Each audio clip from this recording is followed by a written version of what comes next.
1992년도에 중국에 들어가서 길림성 고점자라고 하는 곳에서 저희들이 북방 선교회라고 하는 선교회를 조직을 해서 중국 선교의 시작의 문을 열었던 기억이 생생합니다.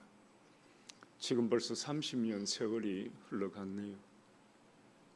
그동안 중국에 한 70여 번 제가 들어갔다 나오면서 800명 가까운 그 중국의 사역자들을 훈련을 시켰습니다.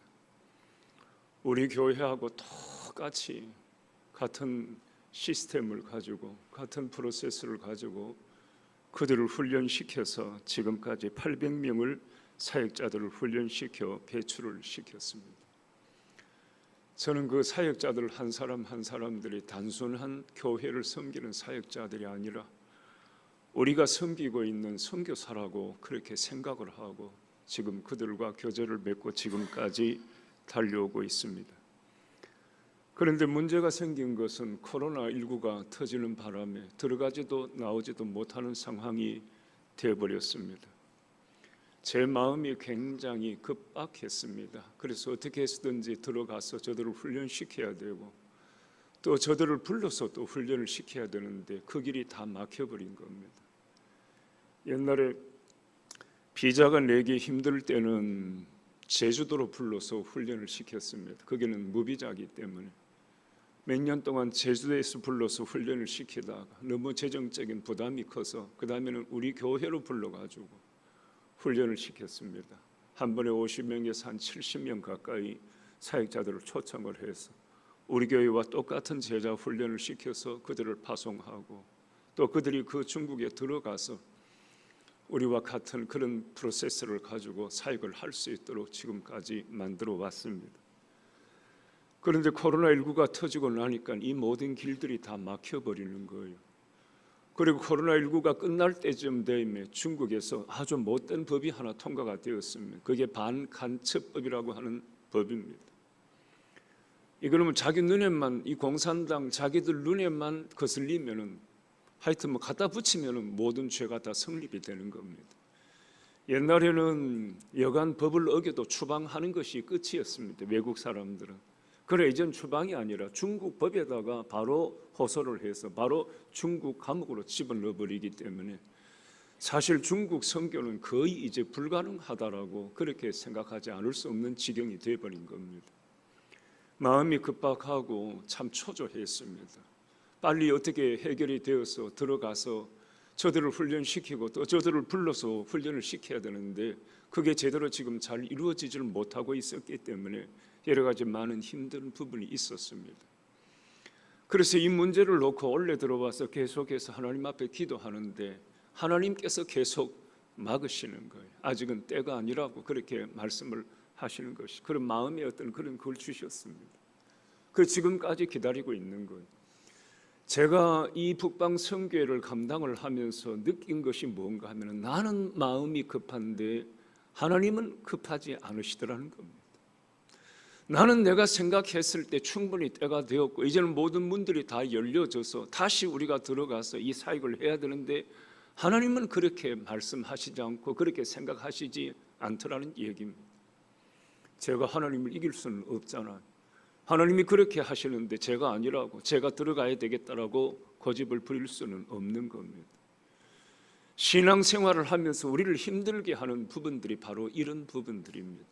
그런 성도님들도 마찬가지입니다. 나는 급한데 하나님이 별로 급하지 않으시더라는 얘기입니다. 이게 얼마나 우리를 힘들게 하는지 모릅니다. 여러분 그런 것을 경험하셨을 겁니다.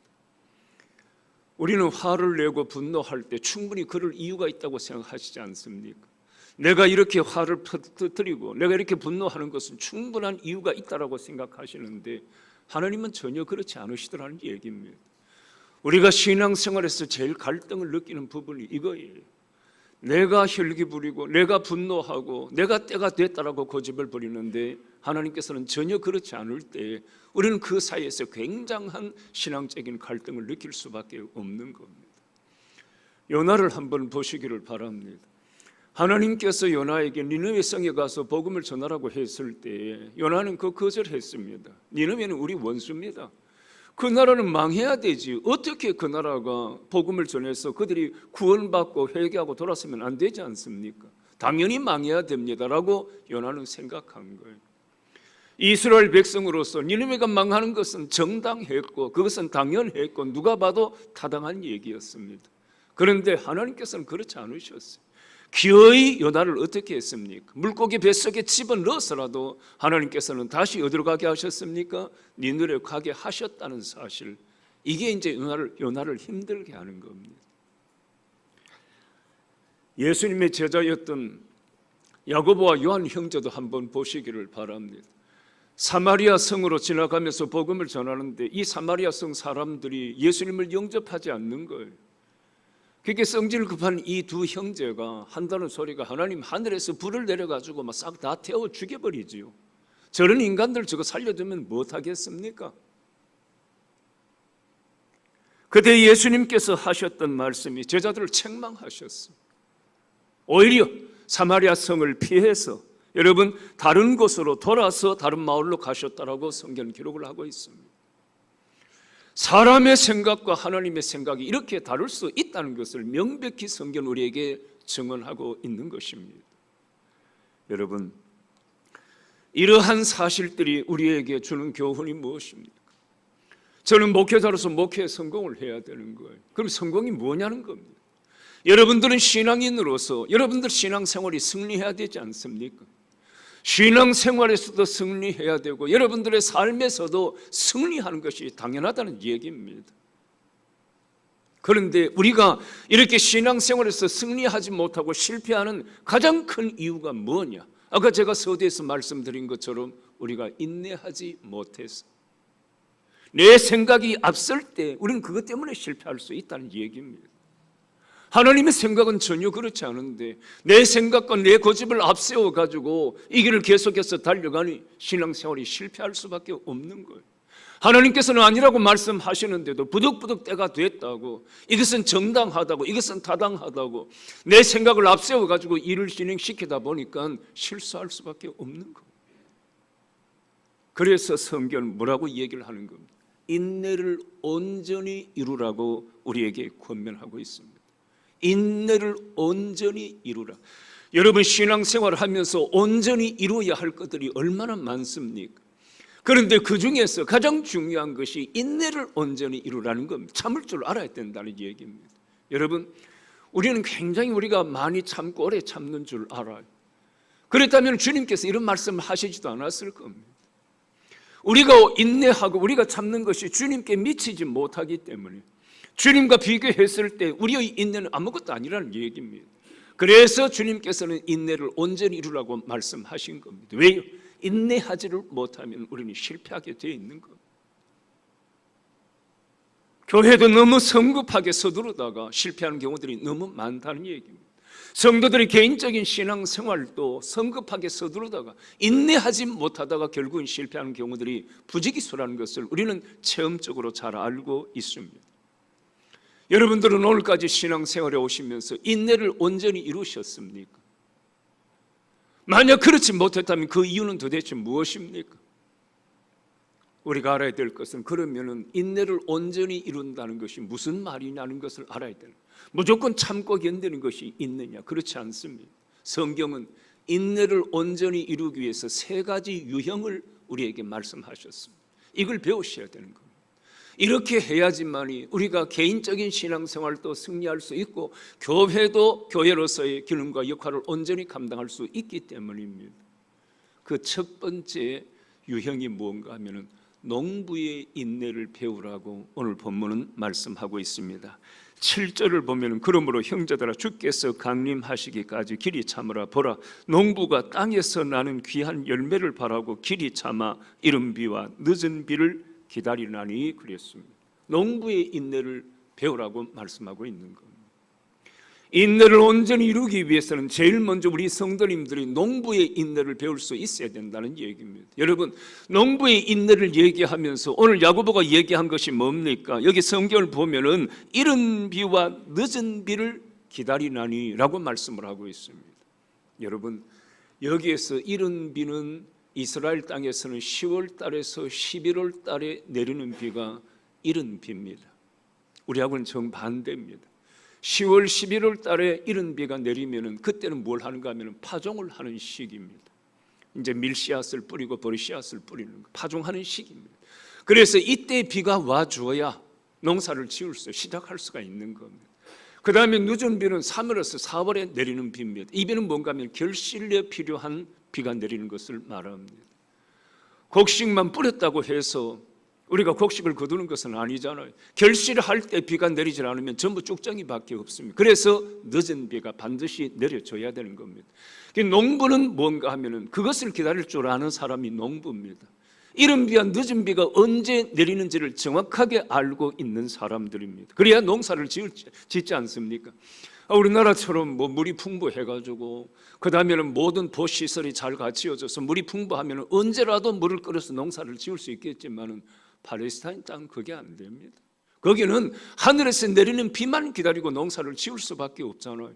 그러면 농부가 언제 비가 내리는지를 정확하게 알고 있어야 되는 겁니다. 그래야지만이 씨를 뿌리고 그래야지만이 결실을 할 수 있다는 사실입니다. 그 때를 분별을 할 줄 아는 것이 농부의 인내라는 것을 놓치면 안 됩니다.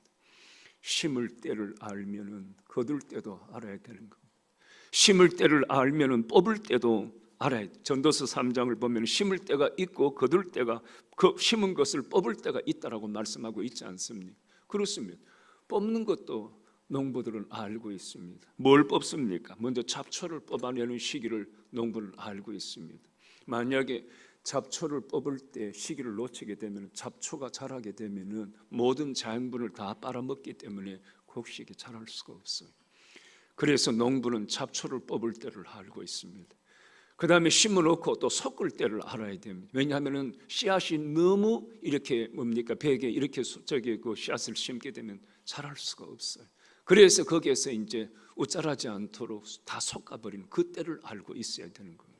그리고 가장 중요한 것은 결실의 때를 알아야 됩니다. 여러분, 결실의 때를 놓치게 되면 너무 이르면 곡식이 익질 않아서 쭉정이 밖에 없습니다. 또 너무 늦어버리게 되면 또 다 말라가지고 쭉정이 밖에 없습니다. 과실들은 때를 놓쳐버리게 되면 전부 다 물러 터져버리고 다 말라 비틀어져서 아무런 결실도 못하는 거예요. 그래서 농부가 농사를 짓기 위해서는 심을 때도 알아야 되고 거둘 때도 뽑을 때도 알아야지만이 농사를 지을 수 있다는 얘기입니다. 이게 뭘 얘기하는 것입니까? 여러분 기억하셔야 될 것은 내 중심의 신앙생활이 아니라 하나님 중심의 신앙생활을 하라는 얘기입니다. 내 때를 고집하지 말고 하나님의 때에 맞추라는 것입니다. 농부의 인내는 다른 것이 아니에요. 내 때를 앞세우지 말라는 얘기입니다. 하나님의 때에 모든 것을 맞추라는 얘기입니다. 이른 비가 올 때, 늦은 비가 올 때 거기에 맞추어서 농사를 짓지 않습니까? 농부의 인내를 배운다는 것은 바로 그것입니다. 내 중심의 신앙생활 안 됩니다. 하나님 중심의 신앙생활을 하시라는 것, 하나님의 섭리에 우리의 모든 신앙의 초점을 맞추라는 것을 성경 말씀하고 있는 겁니다. 그래야지만 우리가 성공할 수가 있는 거예요. 한평생 목회를 해왔습니다. 83년도부터 목회를 시작해서 지금까지 40년 목회를 해왔습니다. 2주간 동안 제가 좀 쉼을 가지면서 곰곰이 생각해 봤습니다. 제가 참 허물도 많고 실수도 많지만 가장 큰 실수는 저도 인내하지 못했다는 것을 진솔하게 고백을 합니다. 그냥 내 열심에 도취되어서 내 때를 자꾸 앞세울 때가 많았다는 것을 솔직히 말씀드립니다. 그것이 우리 목회 사역을, 참 저의 목회 사역을 힘들게 만들었던 것을 진솔하게 고백합니다. 이거는 저만의 고백이 아닙니다. 우리 성도님들도 마찬가지입니다. 우리는 자꾸 내가 너무 급해요. 그래서 내 때를 고집하면서 주님 지금이 때입니다. 지금 당장. 그러나 하나님은 그렇게 말씀하시지 않거든요. 하나님이 이른 비와 늦은 비를 주실 때를 맞추라는 얘기입니다. 내 중심의 신앙생활에서 하나님 중심의 신앙생활로 바뀌라는 얘기입니다. 그랬을 때 우리 개인적으로도 성공할 수 있고 교회도 교회로서의 온전한 역할을 감당할 수 있다는 사실을 놓치면 안 될 것입니다. 사랑하는 성도 여러분, 예수님께서 가나 혼인잔치에서 아직 내 때가 이르지 않았습니다. 주님은 철저하게 아버지 하나님의 뜻에 맞추는 그런 사역을 하셨던 것을 성경을 기록하고 있지 않습니까? 겟세마네 동산에서 예수님 뭐라고 기도하셨습니까?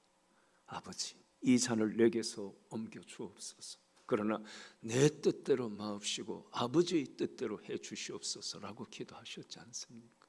그렇습니다. 신앙생활은 아버지의 뜻에 맞추어야 되는 거예요. 그래야 실패함이 없습니다. 실수함이 없습니다.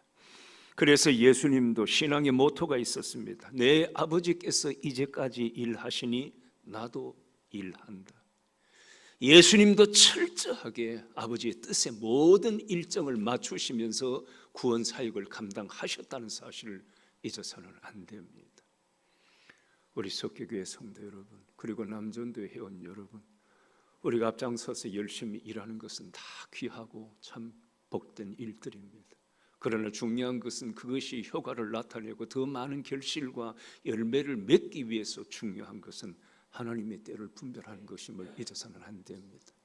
하나님께서 하라고 하시면 생명 걸고 하셔요. 그러나 하나님께서 내려놓으라고 하시면 내려놓으셔야 됩니다. 거기에서는 추호에 우리가 망설임도 있어서는 안 될 것입니다. 내 고집, 내 욕심대로 신앙생활 하시지 말고 하나님의 뜻에 모든 것을 맞추십시오. 내 중심이 아닌 하나님 중심의 신앙생활을 하십시오. 이것이 농부의 인내입니다. 우리 모든 성도님들 이 농부의 인내를 배워서 인내를 온전히 이룸으로 우리의 신앙생활이 성공으로 승리로 나아갈 수 있기를 주의 이름으로 축원합니다. 또 한 가지 인내가 있습니다. 뭔가 하면은 선지자의 인내가 필요합니다. 10절을 한번 같이 읽어보겠습니다. 10절입니다. 형제들아, 주의 이름으로 말한 선지자들을 고난과 오래 참음의 본으로 삼으라. 선지자들을 본으로 삼으라. 즉 선지자들의 인내를 배우라는 얘기입니다. 여러분, 선지자들의 인내가 어떤 것인지 한번 우리가 히브리서 11장 36절에서 38절을 보게 되면은 이 선지자들의 인내가 어떤 것인지 잘 보여주고 있습니다. 한번 우리 같이 읽어보겠습니다. 또 어떤 이들은 조롱과 채찍질 뿐 아니라 결박과 옥에 갇히는 시련도 받았으며 돌로 치는 것과 톱으로 켜는 것과 시험과 칼로 죽임을 당하고 양과 염소의 가죽을 입고 유리하여 궁핍과 환난과 학대를 받았으니 이런 사람은 세상에 감당하지 못하느니라. 그들이 광야와 산과 동굴과 토굴에 유리하였느니라. 이것이 선지자들이 당한 고난이요 선지자들이 당한 인내입니다. 그들은 고난을 당해 죽을지언정 회피하지 않았습니다. 그들은 광야와 산과 동굴과 토굴에서 유리할지언정 자기의 가는 길을 결코 중단하지 않았습니다.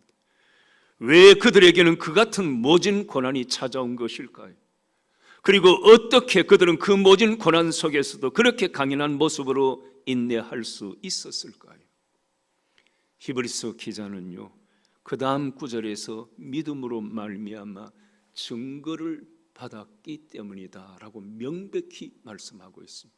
믿음으로 말미암아 증거를 받았기 때문이다.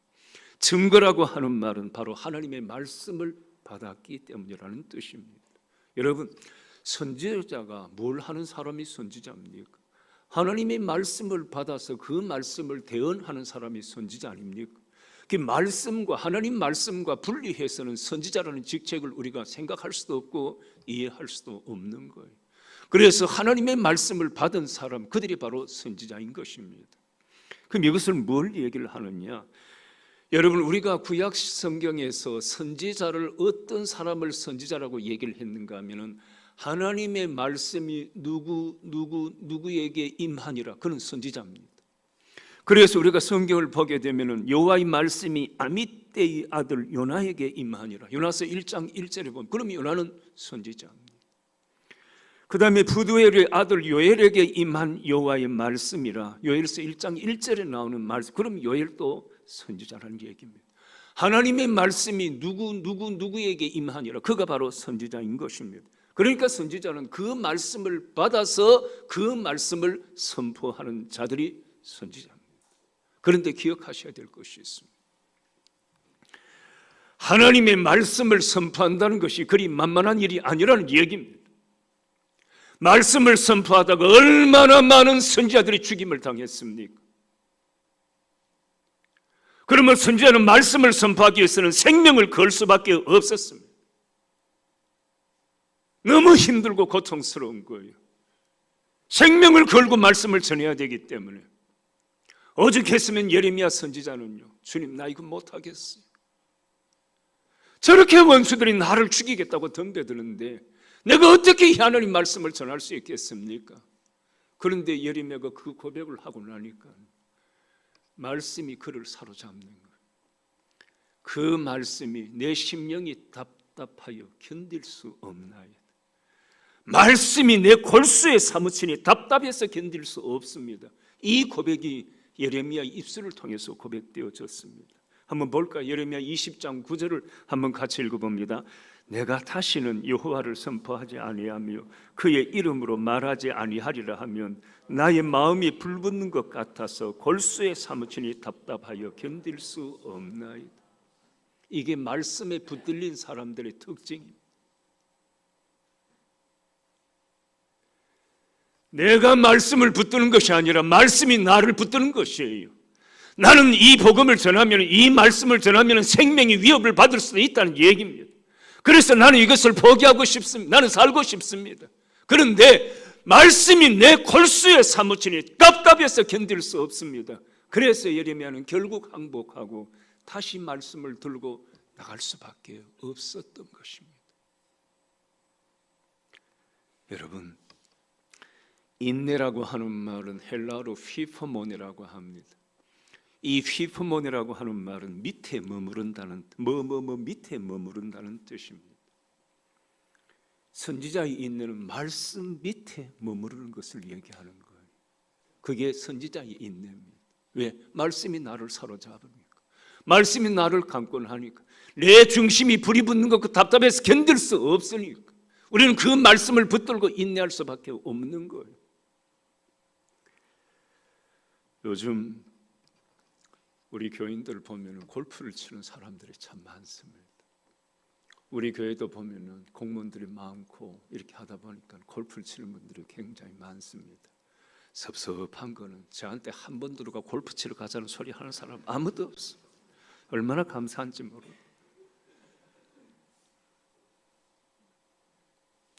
일주일 내에 일하지 않습니까? 골프 칠 수 있는 날은 언제입니까? 주일밖에 없어요. 그렇잖아요.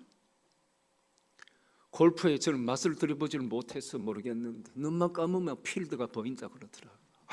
저 필드가 나를 부르는구나. 그러면 주일날 또 그냥 막 가방 둘러매고 가고 싶다는 얘기입니다. 얼마든지 그렇게 할 수 있잖아. 요새 영상 예배 얼마나 좋습니까? 잠깐 그냥 그렇게 예배 드리고 그냥 막 바로 필드로 달려가면 되지 않습니까? 그런데 말씀이 그를 붙잡는 거. 뭐라고요? 안식일을 기억하여 거룩히 지키라고 말씀하는 것. 그러니까 그 말씀에 붙들릴 수밖에 없는 것. 그 말씀 밑에 우리가 머무를 수밖에 없는 것. 그걸 휘퍼모네라는 말은 그런 뜻인 것. 여러분들의 신앙생활에서 승리하기를 원하십니까? 여러분들의 삶이 성공하기를 원하십니까? 말씀 중심의 신앙생활을 살아가시기를 축원합니다. 무엇을 하든지 하나님의 말씀이 여러분들 심령 골수를 찔러 쪼개도록 만드셔야 돼요. 나는 이렇게 하고 싶고 나는 저렇게 하고 싶고 내 욕심대로 달려가고 싶지만 하나님의 말씀이 나를 사로잡기 때문에 나는 두 손 들고 항복할 수밖에 없습니다. 이것이 선지자의 인내입니다. 이 인내를 배워야 돼요. 그래야 우리는 온전한 인내를 배우는 것입니다. 하나님이 그들을 축복하시지 않겠습니까? 그 인생이 성공하지 않겠습니까? 명심하십시오. 말씀 중심의 신앙생활을 감당하시기를 축원합니다. 마지막 한 가지 더 말씀드립니다. 욥의 인내를 배우셔야 됩니다. 11절 한번 같이 읽어보겠습니다. 보라, 인내하는 자를 우리가 복되다 하노니 너희가 욥의 인내를 들었고 주께서 주신 결말을 보았거니와 주는 가장 자비하시고 긍휼히 여기시는 이시리라. 믿습니까?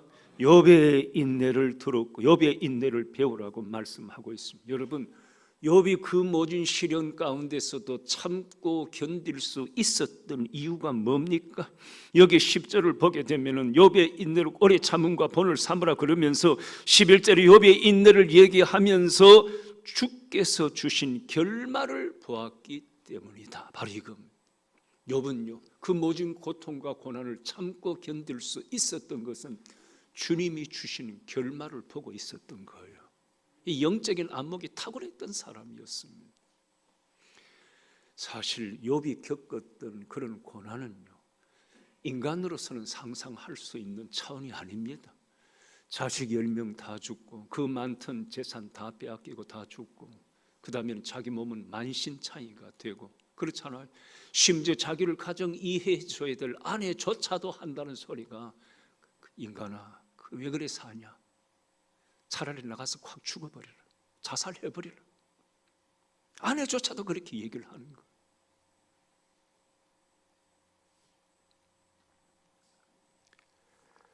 누가 봐도 욥은 자살을 해도 충분한 자격이 있는 사람처럼 보입니다. 그래, 저렇게 사른에 살아 죽는 것이 나, 저게 뭐 사는 것이야. 얼마든지 욥은 자살을 해도 누가 봐도 그럴 수 있겠다라고 그렇게 이해할 수 있을 겁니다. 더 충격적인 사실은 친구들 3명이 찾아왔어요. 엘리바스, 빌닷, 소발이 찾아왔어요.